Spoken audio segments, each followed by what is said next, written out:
Paltrocast. So, Jim, aside from having to talk to me, good day for you so far? Yeah, pretty good. You're dialing in from El Paso, just off tour? Yeah, I'm home for a little bit.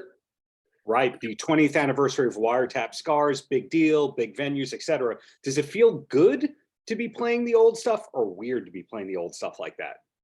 It actually feels good for a couple of reasons. One of the things that we said going into this tour, or that I said going into this tour, is that it wouldn't be a recreation. So this isn't, I don't want to be 26 ever again. I don't want to, and I kind of said no to this tour a couple of times at different years, just because that's not the best part of it was a pretty rough part of my life. And you make records like that when you're going through intense sort of journeys. And it wasn't until I sort of started talking to fans about the record that I understood their perspective instead of just my own. And then it kind of gave me a different way to look at it. So that kind of happened last year. So when it came up again in December, I said yes to it this time. And then it was kind of like it let me enjoy, we play as a 3-piece now. And it kind of let me go and enjoy playing those songs and sort of recreating some of the parts. And it's not, the one thing is like I can't sing like I did when I was 26. I sing differently. It's just the way physics happens. So and I've been really enjoying it. And honestly, the best part is to watch. There's two things that have taken me by surprise: is the level of passion that people have for this record. So we actually play it from start to finish without really saying a word, which is not normal for me. I usually talk a lot in between songs and like joke with the crowd, but I want to give them the experience of being able to live in those memories for the entire record. And the other thing is that people are bringing their kids, and it's sort of just, it feels like kind of it definitely feels like a transition from one era to the next.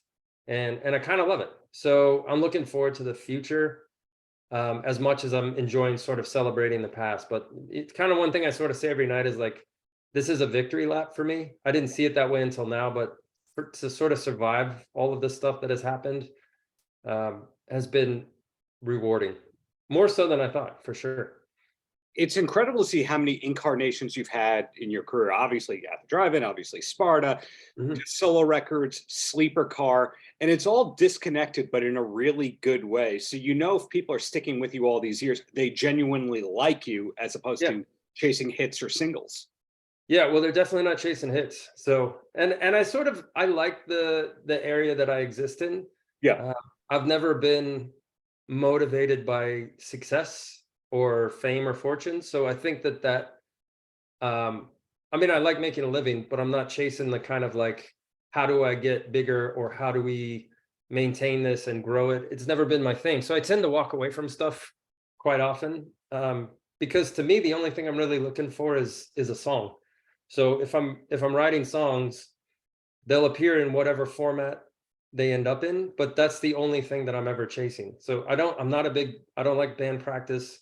I'm not it's like writing songs, recording albums, going on tour, practice. That's the way it goes in order. So I'm not sort of the thing that I love the most is making music. Like writing songs is my favorite. And it's like a never ending, there's no destination for that. Like I'll never write a song and be like, okay, that's it, I'm done. So yeah, that's along the lines of what you mentioned, where you're not playing the songs exactly on Wiretap Scars like they sound on the record. You've evolved them in that it's a 3-piece. You are playing it through, but it's rearranged in a way. And I don't want to make it seem like it's modified. Like all the arrangements of the songs are the same. And I think there's just there's some notes that some melodies are changing and evolving as we play. And I think I have to be honest to that and not sort of like, I'm never going to play to a track, that's like, it's just not me. I think some nights songs need to be faster. I think some nights songs need to be slower. I think you listen to your rhythm section and you let them push and pull the way that they need to. That's what I'm into now. And I'm a better guitar player than I was 20 years ago. I'm a better singer than I was 20 years ago. And I'm definitely more mentally fit than I was 20 years ago. So you sound like in every way possible the exact opposite of one of my favorite artists of all time, David Lee Roth, where he's trying to do everything in the original key, even though he can't. He's trying to recreate the magic, but he can, and he's not necessarily happier, but he's singing all the happy songs to bring the people back in a way. not Jim Ward. No, not at all. I think as long as that was accepted from the get-go, that, that's why I say that this is a celebration of that record. Yeah. It's not a recreation. I don't want to be that person anymore. Like, that person has evolved and grown, and like, I'm not perfect, but I feel like I'm a better man than I was 20 years ago, and I want to enjoy that and sort of celebrate that part. Sure. And I mean, things are just different. Like, that party is over, and I like this party. I'm good. I don't want to hear the interviews that I was taping when I was 17. It's hard, right? It's torture to go hard. like, oh, what were you thinking? But hey, back to you here. I had the pleasure of reconnecting with you because I visited your hometown of El Paso on a city-sponsored press trip. And I went in knowing, okay, a couple of great artists are from here. Okay, it's close to Mexico. But I had no idea that is maybe the most progressive city in America that no one knows is a progressive city. It's wild, right? And I always say that when you come here, and I have a lot of friends who have days off here, who sort of get on tour and then they come through on a day off, and the more they come through, the more they love this city. And I would believe that there are people that will be moving here at some point as their careers are winding down to the point where they want to be home more, just because people really love it. And those are my friends that I talk to that see the world, right? And I think once you get an opportunity to sort of spend time with people in this town, which is what we are, is a very people-driven city. It's not LA or New York. It's not all the money in the world. It's not like, you're not going to be here if you're the most ambitious trying to get ahead in life. But there's a quality of life here that I think people are shocked to find. Yeah, there's the hiking outdoors element. There's the craft breweries. There's public transportation. There's just walking into Mexico. There's the AAA ball team and the soccer team. There's all the stuff that you'd see in a big city, but it's so understated. So I'm curious how you knew to stay there as opposed to becoming a New York or LA or Chicago person. I mean, it's not to my credit at all. And at the drive-in, everybody moved to LA like in maybe 99. But the girl that I was dating and madly in love with was going to college here and couldn't afford to move to California and have out-of-state tuition. So I chose to stay here with her, and we've now been married for almost 22 years. We have been married for 22 years. And it was the best thing that ever happened to me. One, I got to see, you start coming home and you start appreciating it more. It's hard when you're 17 or 18. You just want to get out of what you know, and you want to see the world, and you have sort of these ambitions. There's a point where you're like, okay, I love being in London. This is amazing. I can't wait to get home. I love being in Tokyo. I can't wait to get home. And then so the fact that I sort of by default was coming home. Also, like, if you're on tour and you're paying LA or New York prices for your empty apartment, like, that didn't make any sense to me. And I lucked out on that as well. So the cost of living here is amazing, especially if you put in sort of the culture and the people. So I think that's I sort of lucked into it in a way, or, she's always been ahead of me. So I just try and follow. And no state income tax. I think Texas is one of those states. It's Tennessee. Yeah, we pay property tax, which people love to complain about. But my take on that is, you can live in a humble abode and make as much money as you want, and you're still paying your property tax based on where you live. And I think that there's something to say for that. Makes sense. And I had the pleasure of visiting your restaurant, Eloise, while I was down there. Great meal, great vibes, great music. I think they were playing mostly Motown while I was there. Christine, which is my wife, and it's Christine with a K, she does all the playlists, and I sort of get all the credit because I'm a musician, but it's not me at all. So like, I have a very tiny window of good taste, right? She has this like wild ability to like go through. Hold on one second. Sure. Yeah. So again, she does all the design and sort of the curates the vibe for sure, and is kind of the tastemaker, and kind of definitely the one that when we walk in, she's like, oh, this is wrong and this is wrong. Like, she's very detail oriented, right? I'm sort of like, hey, look at these people, let's have a beer, it's great. Like, I'm the social one. She's an introvert, so it works really well. for the most part, I think it's probably a little frustrating for her, but for me, it's a good deal. When you find out a restaurant or bar is owned by a musician, usually there's a guitar or a piece of memorabilia on the walls. I didn't see, unless I didn't look in the right places, I didn't There's see none. any more stuff there. No, and actually, we have a rule that nothing that I've ever played on will be played over the sound system. Nothing that like, it's just not. It's not my style. In the other bars that we've owned, that was the same rule as well. Like, you can't. It never needs to be that. There's no ego when it comes to this stuff, and that's not my thing. So yeah, no homage to yourself. No homage to yourself. And I think that that's like a very El Paso thing. Like, we're a humble, hardworking city. I've always said that I play in blue collar bands. Like, it's just we work hard and we make a living, but it's not. There's no take out the brown M&Ms. None of that going on.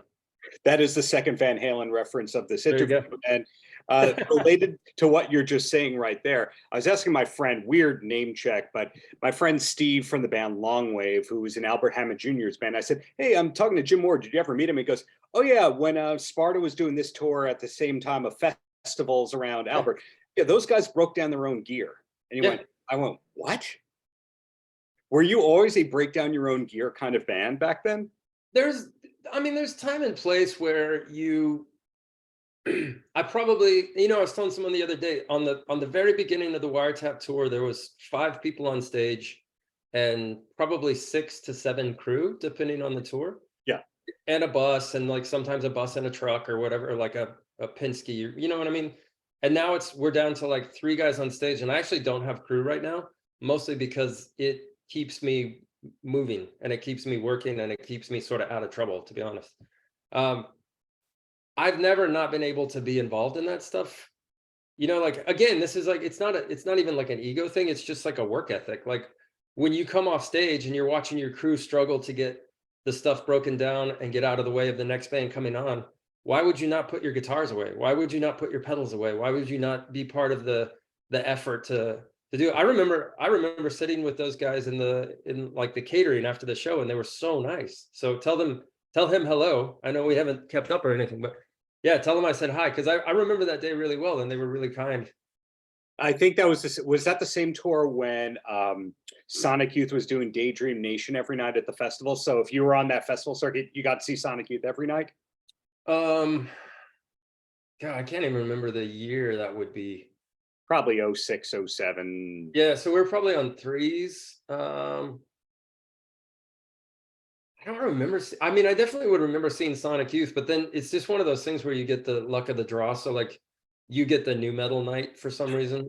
Yeah, anyways, that was kind of the time period. So I feel like instead of being on the Sonic Youth night, we were probably on like the Tool or the Manson or the whatever night. Sucks, because that's not where I want to be, Live and learn. Well, one thing I could never figure out about you was if you were originally an MTV kid that liked hair metal and then got into punk rock, or if you started off with punk and hardcore and then got into the alt country stuff. Yeah. So get this, I started with big band. That was what I fell in love with first, was like Benny Goodman. Yeah. So I was like probably 11, going to this. I lived in Albuquerque for a couple of years, and I was going to this school, and I was the kid that was like singing Benny Goodman to himself in the classroom, which is ridiculous. And I loved Billy Joel. Nice. And then I got into skateboarding, and somebody gave me a Subhumans record, From the Cradle to the Grave. And that was kind of like the switch flipped that day, where I was like, oh shit, this is what I want to do. And then it kind of evolved from there. Like, I was heavily influenced by the DC scene, sort of the positive punk rock stuff. I was never into I wasn't really trying to rebel or be, getting attention for however you can get attention. It was more about straight edge. I was straight edge in high school, and kind of just got more into that kind of like the positive Revolution Summer stuff, even though I was like 8 years behind. But yeah, I was never into hair metal. I just never got it. And I was never into like, I think it did sort of halt my, like, I didn't go to the Metallica, Faith No More. Who else was on that show? Guns N' Roses. Yeah, Guns N' Roses. I didn't go to that show because I was too punk rock. You know what I mean? And I regret that. So there's some things I think that, you know, as great as punk rock has been for me, I think it also has limited some things. And I was happy to grow out of that phase and now be happy to listen to, you know, whatever. But again, like I definitely have worn blinders more than I should have in those situations. I still am not going to go see Kiss. I don't care. Oh, well, Kiss Army needs you, but what can you do? So the last thing, you know, tying it all together here, after you wrap this tour and you decompress a little bit, what does the rest of 2023 and 2024 look like for Jim Ward? So we have a project that we're working on here that kind of involves music and yeah, we've had venues, sort of. Christina and I have been part of venues since we were very young, like starting with tiny little 30-person DIY clubs all the way to a 1,500 cap theater. And I think we sort of are working on a new thing that should be open kind of at the end of the year. And I hesitate to say it because these things get stuck in red tape. So it's mostly like continuing to build in this community. We have a rock camp that is starting this summer called You Rock, which is a girls inclusive camp. So this is our inaugural year. So that will be like the second and third leg of this tour are broken up with a 6 or 5 week break for that reason, so that I can be here for that and try and figure out how to not mess it up is my goal. But the idea is to just get young kids, young girls fully like breaks a few of those barriers if we can. It's just such a male dominated thing. And even seeing like growing up and going to shows with Christine and seeing her be part of it, you sort of get excluded if you're not in a band, but you like taking pictures of bands or, you know, and I would love to see our community have a head start coming out of the gate. So if you finish high school and you're like, I don't want to go to college, but I want to get into booking, it's going to be hard if you don't have any contacts at all. So what I want to do is just sort of build a community that we can help bridge some of those gaps, because I don't want to have to live in LA. And I was lucky enough that I didn't move there for another reason, but also I think if we sort of build that infrastructure here, then it would be it maybe make the next generation a little bit easier to get out there. Paltrocast.